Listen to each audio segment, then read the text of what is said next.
সোমবার 15ই এপ্রিল দিনহাটায় নিশীথ প্রামাণিকের সমর্থনের সভা করলেন শুভেন্দু অধিকারী। ভাষণের শুরুতেই নাম না করে উদয়ন গুহকে লম্পট বলে আক্রমণ করেন শুভেন্দু। বলেন, এখানে যে লম্পট আছে নিজের বাবাকে চোর বলে, ওর মালিককে আমি হারিয়েছি। পিসি ভাইপোর পদলেহন করতে করতে নিজের বাবাকেই চোর বলছে। উদয়ন গুহকে বেনজির আক্রমণ শুভেন্দু অধিকারী। শুনুন। এখানে যে লম্পট আছে না, নিজের বাবাকে চোর বলে, ওর মালিককে আমি হারিয়েছি। এখানে একটা লম্পট আছে, এত নিম্নমানের লম্পট, নিজের বাবাকেও কিছুদিন আগে দেখবেন চোর বলেছে পিসি ভাইপোর পদহেলন করতে করতে। তবে এখানেই থেমে থাকেননি বিরোধী দলনেতা। সভায় বক্তৃতা রাখতে গিয়ে রাজ্যের উত্তরবঙ্গ উন্নয়ন মন্ত্রী উদয়ন গুহকে বারবার আক্রমণ করেন শুভেন্দু। বলেন, আপনাদের একটা সিক্রেট জানাই, 2021 সালের ফেব্রুয়ারিতে উদয়ন গুহ আমার কাছে এসেছিল বিজেপিতে যোগ দিতে চেয়ে। বিদায়ী সাংসদ সুনীল মণ্ডলের সল্টলেকের ফ্ল্যাটে এসেছিলেন উদয়ন গুহ।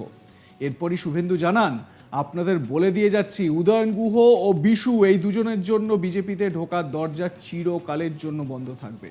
শুনুন কি বলেন শুভেন্দু অধিকারী।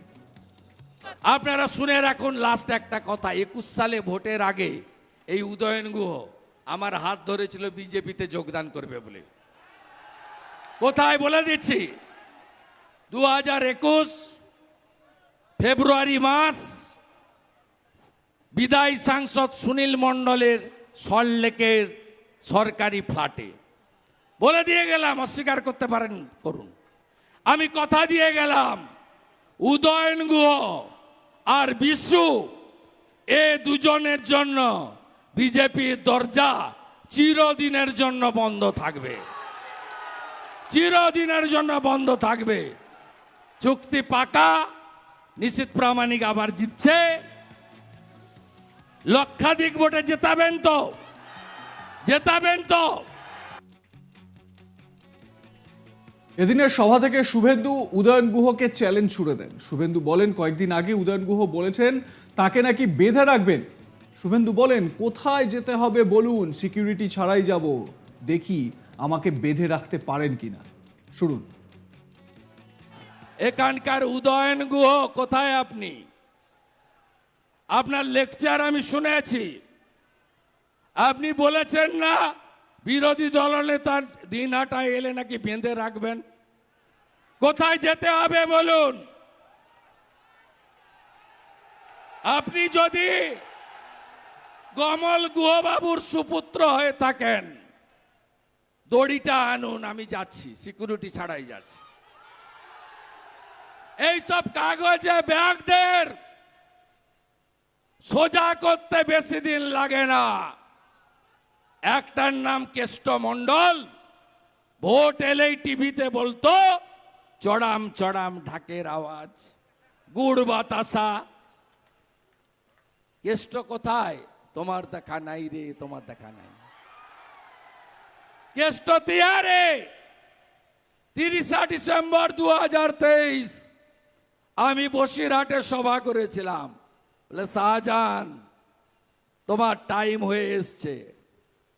1 জানুয়ারি 2024 আমাকে বলল, এই মেদিনীপুরের ছানাকে ছাল আর চামড়া তুলে প্যাকেট করে বাড়ি পাঠাবো। আর শাহজাহান এখন কোথায়? তোমার দেখা নাই রে, তোমার দেখা নাই। বাড়িটাও ইডি অকশনের জন্য নিয়ে নিয়েছে, স্বগোষ্ঠী জেলে, পুরো ফ্যামিলি জেলে। আর আমি কদিন আগে সরবেড়িয়াতে শাহজাহানের বাড়ির সামনে দাঁড়িয়ে ছানা খেয়ে এসেছি। আমি কথা দিয়ে যাচ্ছি, ভোটটা করুন। একটা যদি কেশাগ্র স্পর্শ করে, এই উদয়ন আর হ্যাপি দুজনের 12টা বাজাবো, 12টা বাজাবো। কান খুলে শুলে রাখুন, আমি নন্দীগ্রাম করা লোক। সিপিএম এর সূর্য যখন মধ্য গগনে, আমি 1,76,000 ভোটে লক্ষণ সেটকে হারিয়েছি। তৃণমূলের সূর্য যখন মধ্য গগনে, ওদের মালিক মমতা ব্যানার্জিকে আমি 1,956 ভোটে নন্দীগ্রামে হারিয়েছি। তাই সবাই বলে কম্পার্টমেন্টাল চিফ মিনিস্টার। একটা ছেলে বা মেয়ে যদি দুবার পরীক্ষা দেয় তাকে কি বলে? কম্পার্টমেন্টাল। তাই একে প্রথমবার ফেল করেছে, লাজ লজ্জাহীন, দ্বিতীয়বার জোর করে অন্য লোককে পদত্যাগ করেছে।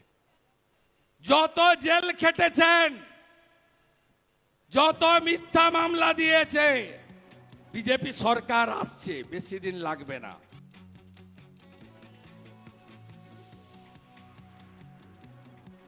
সোমবারই আলিপুরদুয়ারে সভা করেন মমতা বন্দ্যোপাধ্যায়। দিনহাটায় শুভেন্দু সভাও প্রায় একই সময় শুরু হয়। দিনহাটায় এই সভা করতে প্রতিকূল পরিস্থিতির মুখোমুখি হতে হয়েছে বলে অভিযোগ তোলেন বিরোধী দলনেতা। তার সভায় বাধা দেওয়ার অভিযোগও করেন শুভেন্দু।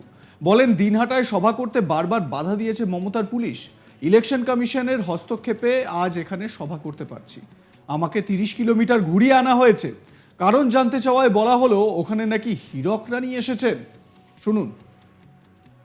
আমাদের দিনহাটাতে কর্মসূচি করতে এখানকার মমতা পুলিশের লোকেরা বারে বারে বাধা দিয়েছে। আমরা আজকে কার্যত ইলেকশন কমিশনের হস্তক্ষেপে এই সভা এখানে করতে পেরেছি।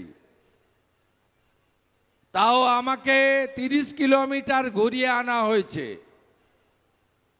আমি কারণ জানতে চাইলাম, বললেন ওখানে নাকি হীরক রানী এসেছেন। হীরক রানী এসেছেন, যাকে কেউ কেউ ডাকাত রানীও বলছে এখন। তাই আমাদেরকে ঘুরে ঘুরে আপনাদের কাছে আসতে হয়েছে। হীরক রানী, ডাকাত রানী, এই উক্তি যে শুভেন্দু অধিকারী মমতা বন্দ্যোপাধ্যায়ের জন্যই ব্যবহার করেছেন সে কথা আলাদা করে আর বলা রাখে না। যদিও তিনি নাম না করেই এই উক্তি করেছেন বা এই বক্তব্য তার রেখেছেন। তবে দিনহাটার সভা থেকে শুভেন্দু অধিকারীর মূল টার্গেট ছিলেন উদয়ন গুহ, এবং উদয়ন গুহকে বিভিন্ন রকমভাবে তিনি চ্যালেঞ্জ ছুড়ে দিয়েছেন এবং একই সঙ্গে নিশীথ প্রামাণিকের জয় নিশ্চিত করার লক্ষ্যে তিনি এই সভা করেছেন। আপনাদের মতামত জানান, দেখতে থাকুন আজ তাক বাংলা।